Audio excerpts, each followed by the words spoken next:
Assalamualaikum warahmatullahi wabarakatuh.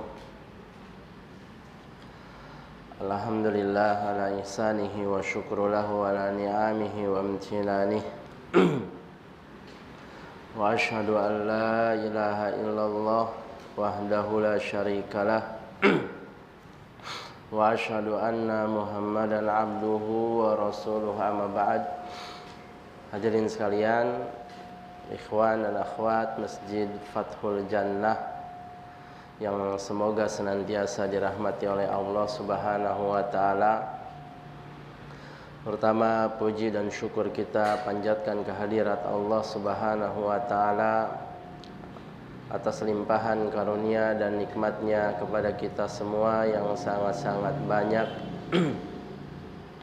sehingga pagi yang berbahagia ini alhamdulillah kita semua masih bisa merasakan nikmat iman, nikmat Islam, nikmat sehat, sehingga kita semua bisa berkumpul lagi di masjid kita tercinta dalam rangka menuntut ilmu agama Allah Subhanahu wa taala. Semoga Allah Subhanahu wa taala berkenan di pagi yang berbahagia ini melimpahkan kepada kita ilmu yang bermanfaat, ilmu yang berkah, dan semoga Allah Subhanahu wa taala menerima amal ibadah kita semuanya. Tak lupa salawat serta salam semoga senantiasa tercurah limpahkan kepada suri tauladan kita, Nabi kita yang mulia Muhammad sallallahu alaihi wasallam, kepada keluarganya, seluruh para sahabatnya, serta orang-orang yang senantiasa meniti jalan mereka hingga hari kiamat. Hadirin yang dimuliakan oleh Allah Subhanahu wa taala, sekarang adalah pekan yang ketiga, berarti kajian kita adalah kajian fikih ya. Membahas kitab Al-Fiqhu Al-Muyassar. Seharusnya kita membahas bab penjelasan tentang air serta macam-macamnya. Tapi berhubung tamu yang istimewa, bulan yang kita rindukan sebentar lagi hadir ke tengah kita. Sekarang sudah tanggal 7 Sya'ban. Artinya 23 sampai 22 hari lagi tamu yang istimewa itu akan hadir ke tengah-tengah kita. Ya. Jangan sampai kita tidak peduli. Seorang muslim harusnya memperhatikan hal-hal yang seperti ini agar dia bisa mempersiapkan ilmunya, mempersiapkan mentalnya, mempersiapkan segala sesuatunya untuk menyambut bulan yang mulia ini agar dia bisa memaksimalkannya.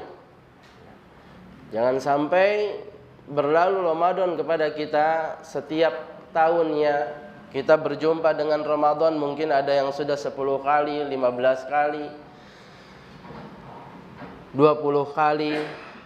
Jangan sampai Ramadan kita, puasa Ramadan kita itu tidak bermutu, tidak berkualitas di sisi Allah Subhanahu wa taala. Makanya seorang muslim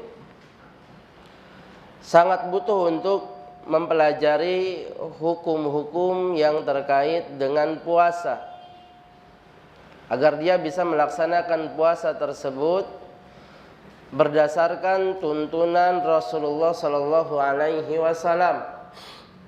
Ya. Jadi kita lompat babnya. Langsung ke bab puasa di dalam kitab Al-Fiqhu Al-Muyassar.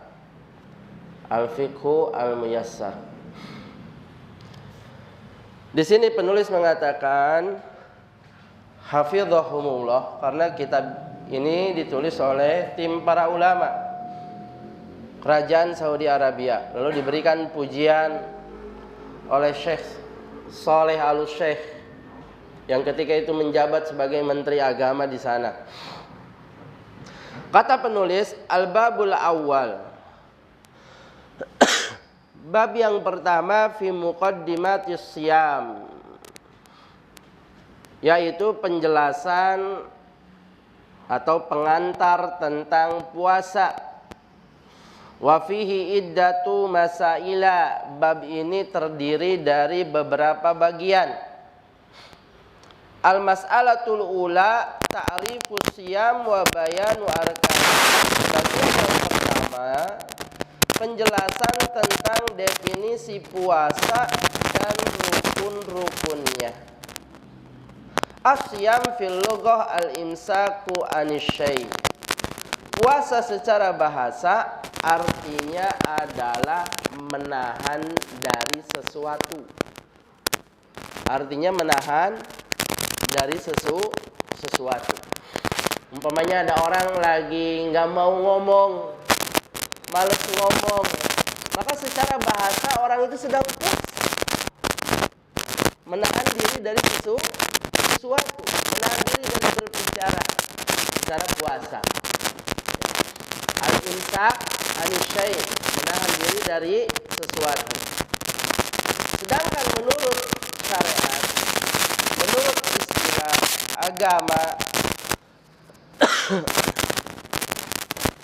asyamu huwa al-imsak anil akli wa syurbi wa sa'iri firati ma'an niyati min tulu'il fajri as-sadiqi ila ghurubi syamsi.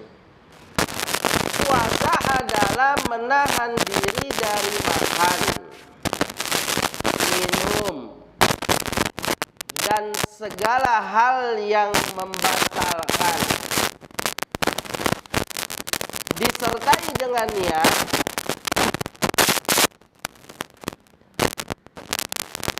dimulai dari terbitnya fajar shadiq. Fajar shadiq itu cahaya yang membentang dari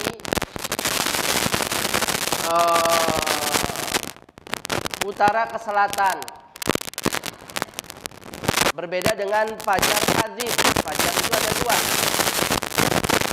Ada fajar shadiq, ada fajar kadzib.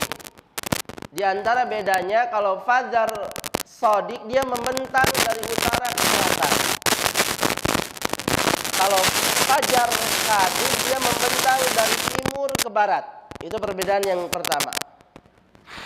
Sebagaimana diutarakan oleh Syekh Muhammad bin Shalih Al-Utsaimin dalam kitab Al-Qurtubi. Perbedaan yang kedua, fajar shadiq itu cahayanya tidak hilang. Cahayanya tidak hilang, bahkan terus bertambah. Fajar shadiq, shadiq itu jujur, benar.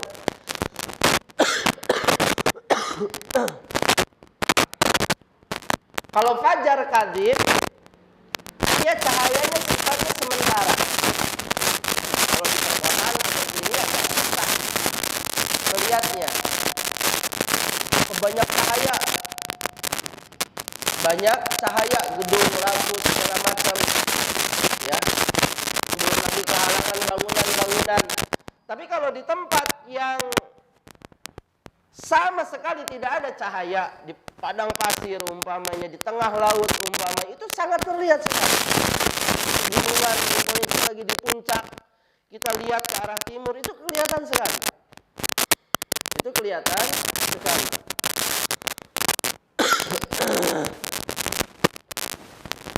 Itu beberapa perbedaan antara fajar shadiq dan fajar kadzib. Nah, dimulainya puasa, menahan makan, minum, dan segala hal yang membatalkan, dimulai semenjak terbitnya fajar shadiq sampai tenggelamnya matahari. Sampai tenggelamnya matahari.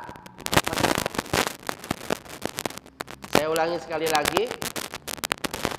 Puasa secara istilah agama adalah menahan diri dari makan, dari minum, dari segala hal yang membatalkan semenjak terbitnya fajar shadiq sampai tenggelamnya matahari. Coba di antara antum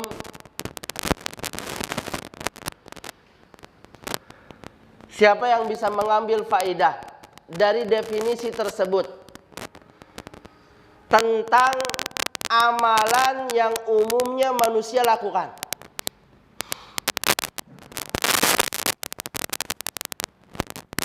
Dari definisi tersebut ada faedah dari amalan yang umumnya, bukan sebagiannya, umumnya kebanyakan orang melakukan. Dan itu keliru.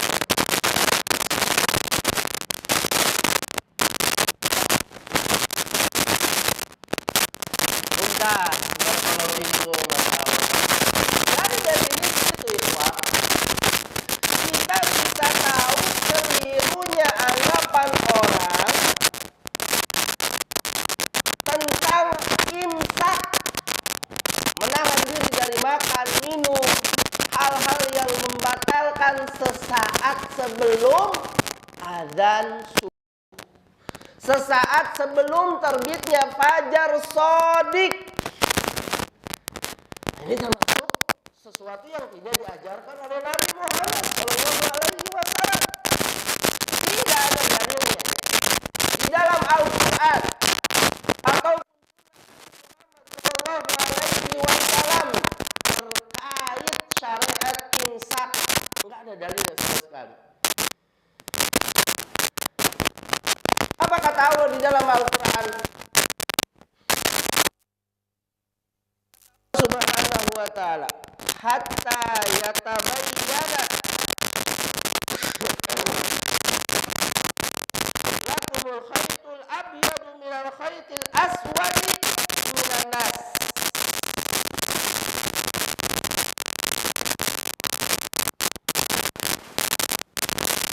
Makan dan minumlah, kata Allah Subhanahu wa ta'ala, sampai jelas bagimu benang merah dari benang putih.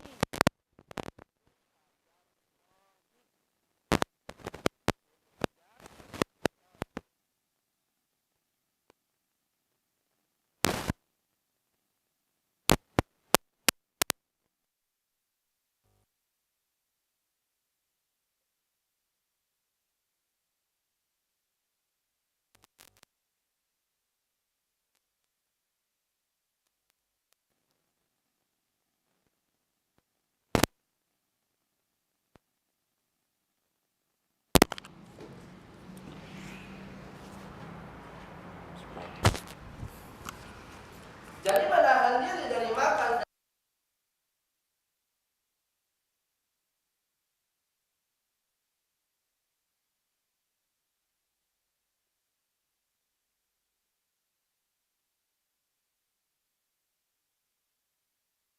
terbitnya fajar shadiq. Ya, biasanya ditandai dengan apa? Adzan subuh. Itu yang jadi patokan. Berapa banyak orang akhirnya tidak mengamalkan sunnah Nabi, yaitu sahur, gara-gara imsak. Udah imsak belum? Udah. Belum sahur. Padahal sahur yang terbaik itu di akhir waktu. Itulah sahur yang terbaik itu. Di akhir waktu.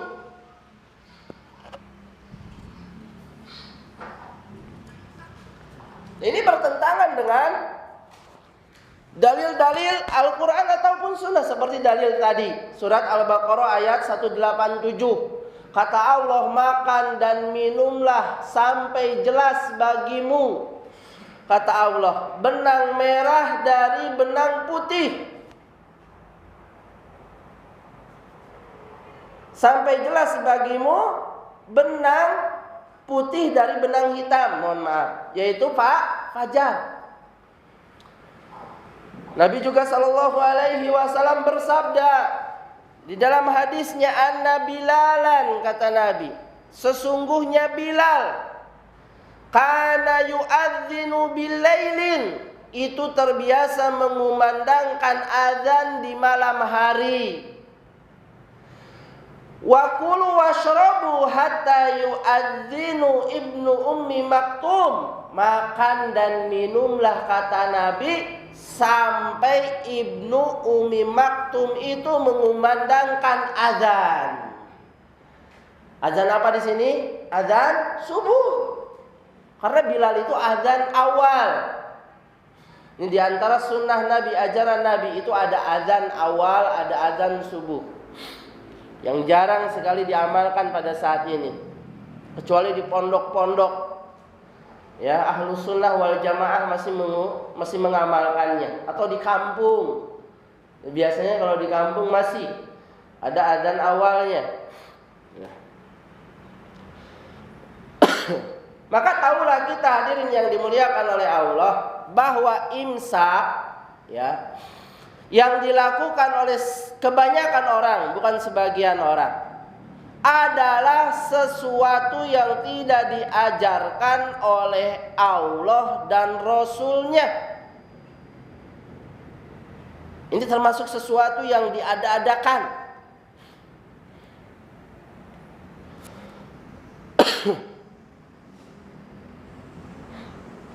Sehingga akhirnya seperti apa yang dikatakan oleh ulama salaf, tidaklah suatu yang diada-adakan itu dihidupkan, melainkan akan mati. Sunnah Nabi Muhammad SAW. Apa sunnah Nabi yang bertentangan dengan imsak?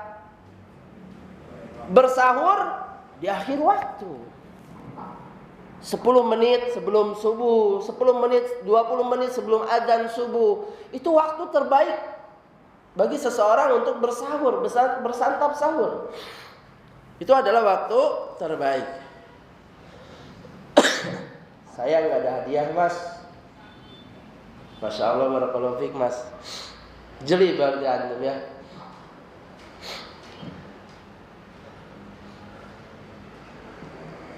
Lanjut.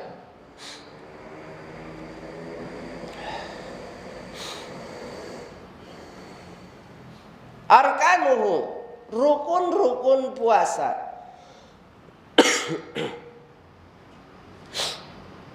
Min khilali ta'rifis siyam fil istilah. Dari penjelasan definisi puasa secara istilah, yattadihu anna lahu ruknaini asasayaini huma. Maka puasa memiliki 2 rukun yang mendasar. Apa aja? Yang pertama, al-imsak anil muftirat min tulu'il fajri ila ghurubi syamsi. Rukun puasa yang pertama, menahan diri dari segala hal yang membatalkan. Nanti kita akan bahas apa saja hal-hal yang membatalkan. Insya Allah mungkin pekan-pekan selanjutnya kita masih membahas Kitabus Siyam ya, sampai selesai insya Allah. Karena kalau cuma dibahas dalam 1 kali pertemuan tidak akan tuntas. Itu rukun yang pertama, menahan diri dari segala hal yang membatalkan.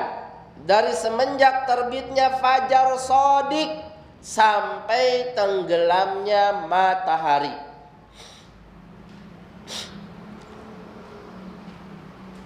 Apa dalilnya?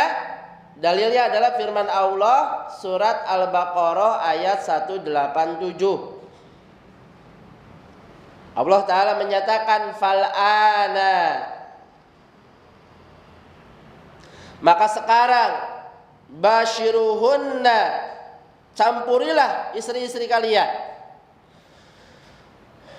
Wabtagu ma kataballahu lakum, dan carilah apa yang telah ditetapkan Allah bagi kalian. Wa kulu washrabu, nah ini yang menjadi syahidnya. Makan dan minumlah kalian hatta yatabayyana lakumul khaytul abyadu minal khaytil aswadi minal fajr, hingga jelas bagi kalian perbedaan antara benang putih dan benang hitam. Maksudnya terbit fajar shadiq. Summa atimmus siyama ilal lail, kata Allah. Kemudian sempurnakanlah puasa itu sampai datangnya malam hari. Maksudnya tenggelamnya matahari. Itulah awal malam. Ya. Rukun yang kedua yaitu niat. Bi an yaqsuda shaimu bihadal imsaki anil muftirat ibadatan lillah. Yaitu orang yang berpuasa berniat menahan diri dari segala hal yang membatalkan sebagai bentuk ibadah kepada Allah.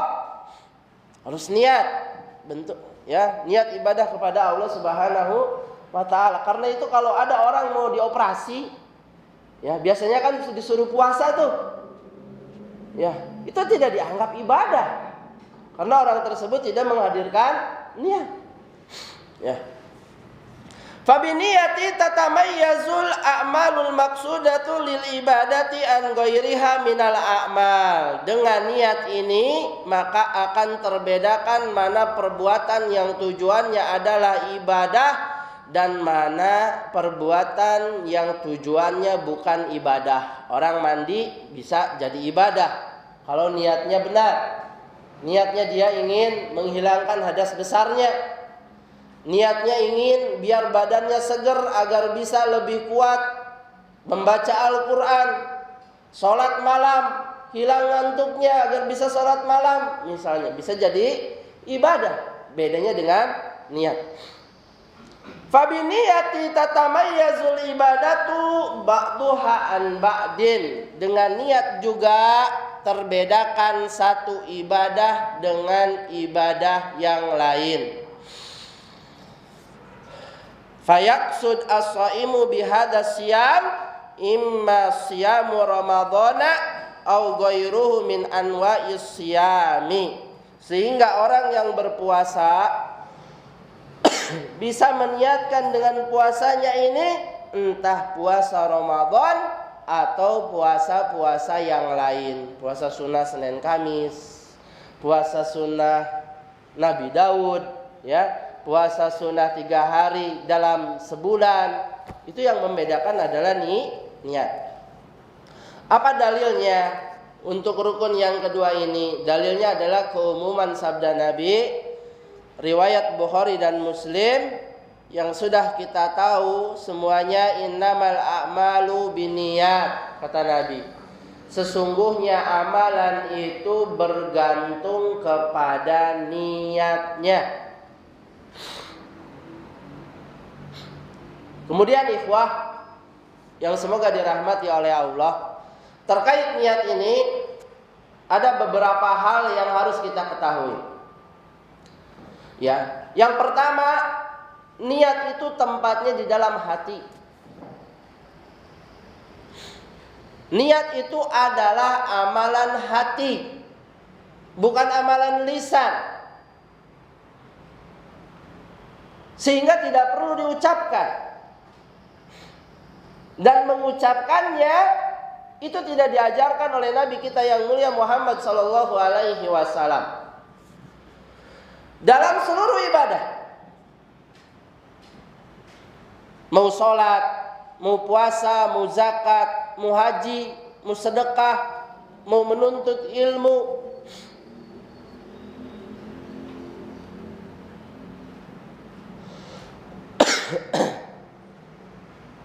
dan kata para ulama, munculnya anjuran melafazkan niat. Kita kalau mau puasa kan suka gitu sebagian kita. Kalau sebelum makan, nawaitu sauma godin an adai fardu syahri ramadhana lillahi ta'ala misalnya. Ya, masih hafal sampai sekarang karena dulu dihafalin dan diamalin. Kata sebagian ulama, munculnya anjuran melafazkan niat itu berawal dari kesalahpahaman terhadap perkataan Imam Asy-Syafi'i. Imam Asy-Syafi'i pernah mengatakan, as-salatu la tasihu illa binutqi. Salat itu kalau kita mau terjemahkan secara letterlek, salat itu tidak sah kecuali bila diucapkan niatnya. Kalau terjemahan letterlek diucapkan. Nah, kata sebagian orang, diucapkan ini niatnya. Makanya niat itu harus diucapkan, dilafadzkan, kata sebagian orang. Padahal yang dimaksud dengan an-nutqu di sini sebagaimana dijelaskan oleh Imam An-Nawawi serta ulama-ulama Syafi'iyah yang lain, yang dimaksud an-nutqu di sini adalah takbiratul ihram. Antum enggak sah kalau sholat takbiratul ihramnya tidak diucapkan, gitu loh. Paham? Kalau antum sholat umpamanya tapi enggak bilang Allahu Akbar, enggak sah sholat antum. Karena takbiratul ihramnya tidak diucapkan. Itulah yang dimaksud oleh Imam Asy-Syafi'i, ikhwah. Sebagaimana dinyatakan oleh Imam An-Nawawi dalam Majmu' Syarah Muhadzabnya. Kata beliau, qala ashabuna, ulama kami Syafi'iyah, berarti banyak. Qala ashabuna. Apuannya agak gatal, capean. Golito hadzal qailu, orang yang memaknai dengan demikian keliru. Kata Imam An-Nawawi, ulama kami mengatakan bahwa orang yang mengatakan niat itu harus diucapkan keliru. Walaisa muradu Syafi'i bin nutqi fi shalah, hadza yang dimaksud oleh Imam Asy-Syafi'i di dalam salat bukan itu. Bal muraduhu at-takbir, tapi yang dimaksud oleh Imam Asy-Syafi'i adalah mengucapkan takbiratul ihram. Makanya karena kesalahpahaman ini banyak kiai, banyak ustadz, banyak ajengan mengajarkan harus melafadzkan niat di dalam ibadah. Ketika sholat ada lafadznya, ketika puasa ada lafadznya, niat itu harus diucapkan. Ketika sedekah ada lafadznya, niat itu harus diucapkan. Sehingga bagi sebagian orang yang tidak pintar bahasa Arab, yang tidak hafal lafaz niat, mereka kesusahan akhirnya. Ya kan? Kesusahan akhirnya. Padahal niat itu amalan hati. Bukan amalan lisan. Dan itu juga dinyatakan oleh Imam An-Nawawi. Kata beliau, an-niyatu fi jami'il ibadat mu'tabaratun bil qalbi. Niat, kata Imam An-Nawawi, dalam semua ibadah yang dinilai adalah hatinya. Yang dinilai adalah hatinya, ikhwah.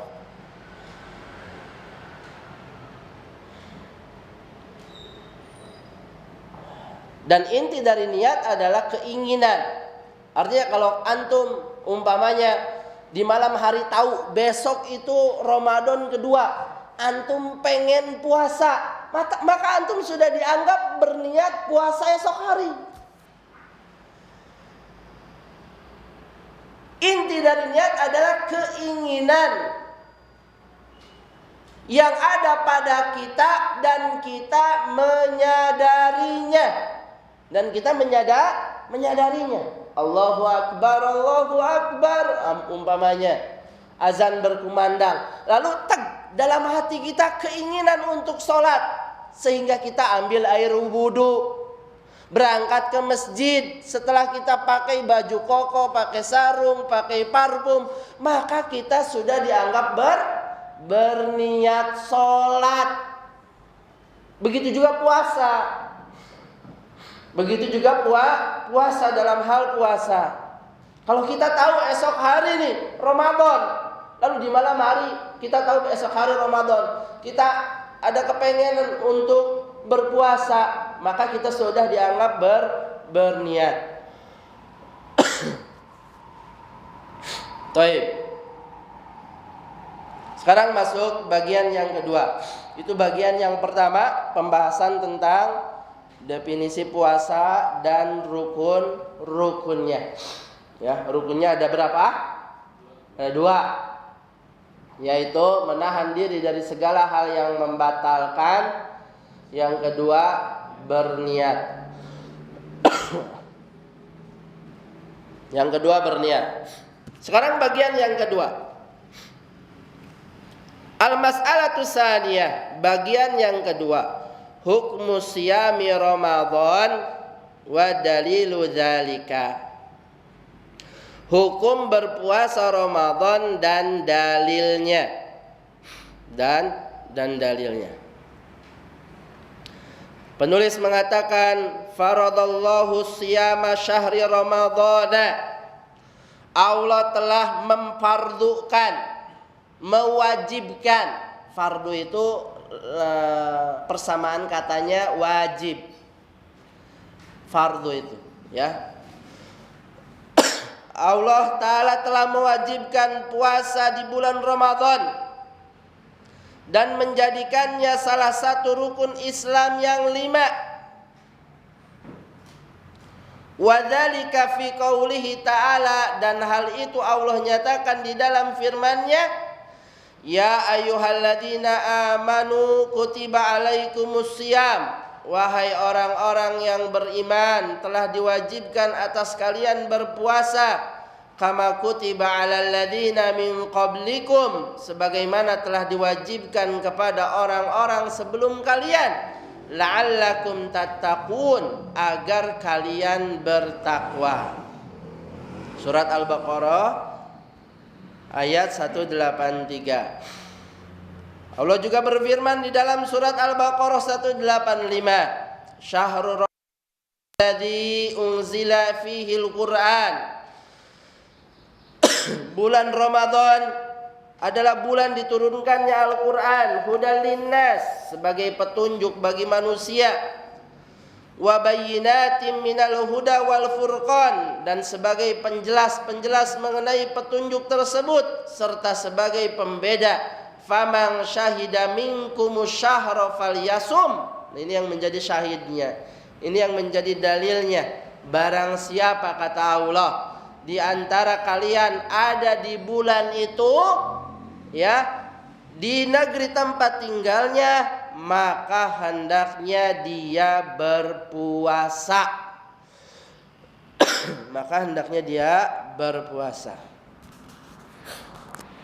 Walima rawahu Abdullah bin Umar, dan juga berdasarkan hadis yang diriwayatkan Abdullah bin Umar. Qala, ia berkata, qala Rasulullah sallallahu alaihi wasallam, Nabi sallallahu alaihi wasallam bersabda, bunyal Islamu ala khamsin. Islam itu dibangun di atas 5 perkara, di atas 5 dasar. Syahadati an la ilaha illallah wa anna Muhammadan Rasulullah. Yang pertama, bersaksi bahwa tidak ada sesembahan yang benar kecuali Allah dan Muhammad adalah Rasul Allah. Wa iqamis salati, menegakkan salat. Wa itaiz zakati, menunaikan zakat. Wa shaumi ramadhana, berpuasa Ramadan. Wa hajjil baitillahil man istata'a ilaihi sabila, dan menunaikan haji ke Baitullah bagi orang yang mampu